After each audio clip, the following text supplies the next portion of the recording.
bill the best she could. Yes, when we talk to the vendor about the chair, we must act like we don't want it. But you do want it. I adjusted my grip on the shopping basket I had brought with me. As of yet, I hadn't added anything to it.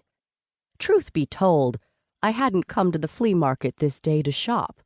I was looking for someone. She clicked her tongue.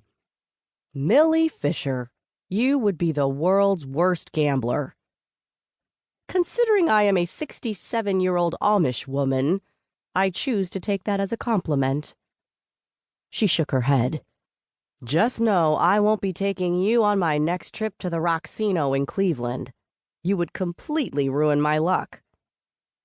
I patted the prayer cap on the top of my snow-white hair. I thought you gave up gambling after you pushed your fourth husband into that hotel swimming pool. I took a break, yes, after that little incident. She finished smoothing the bill and tucked it into the pocket of her teal jacket. However, in this life, one should always be willing to take a chance and roll the dice. She grinned. That sounds like one of the Amish proverbs you recite all the time, doesn't it? It doesn't, I shook my head. Not at all. She winked at me, not the least bit offended by my remark.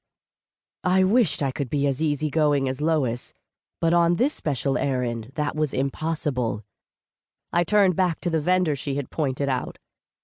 She grabbed my arm and spun me in the other direction. Don't look at him. If you do, he will know we're interested in buying something from him. I sighed and smoothed the sleeve of my plain green dress. Do I have to remind you that you were pointing at him a moment ago? Even shopping with Lois was an adventure. Besides, why do you want that chair? It's orange, I said. It doesn't go with a single item in your house. She laughed. Nothing in my house matches, and that's just how I like it. That was the truth. Since I might have trouble acting cool, why don't you speak to the man about the chair, and I will keep looking for Ben, I said. Finding Ben was the real reason we were at the Harvest Village flea market. I had been worried about the young man, and because I was the only one in the village, if not the state, who knew him well, I felt responsible to make sure he was all right. Good deal, Lois said. By the time you find Ben, I will have that chair in my possession for half of what it's worth. Why don't we meet at the livestock judging area? I would like to know how the goats are getting on for my grandnephew Micah, I said. Lois laughed. Sounds like a plan. But I don't need to see the judging to know that Philip and Peter are wreaking havoc for Micah and all the judges. I grimaced but didn't correct her. Philip and Peter were challenging goats. In this case, Lois was probably right. She strolled over to the man with the chair, and I shook my head. I knew she would come away with the chair. I only hoped that she didn't come away with a new husband, too. Lois had a talent for collecting those as well. With Lois occupied, I continued my search of the flea market for Ben Baughman. Ben was a 19-year-old Amish man who had recently moved to Holmes County from Michigan.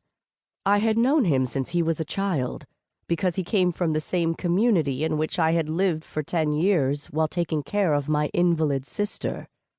Ben had been a nearby neighbor in Michigan, and a thoughtful one, too. He was goot to both my sister and me, and he came over as often as he could to help me with the chores. He never let me pay him, and I was grateful for it. Taking care of my sister Harriet had been meaningful but hard work. A few months ago, after my sister's death, I moved back to Holmes County, Ohio, where I'd grown up. To be honest, I didn't expect to see Ben again, as I had no desire ever to return to my sister's community, and I could see no reason why he would come to Ohio. However, a month ago, I received a letter from Ben. He said that he was planning to move to Holmes County so that he could find work in a larger Amish district.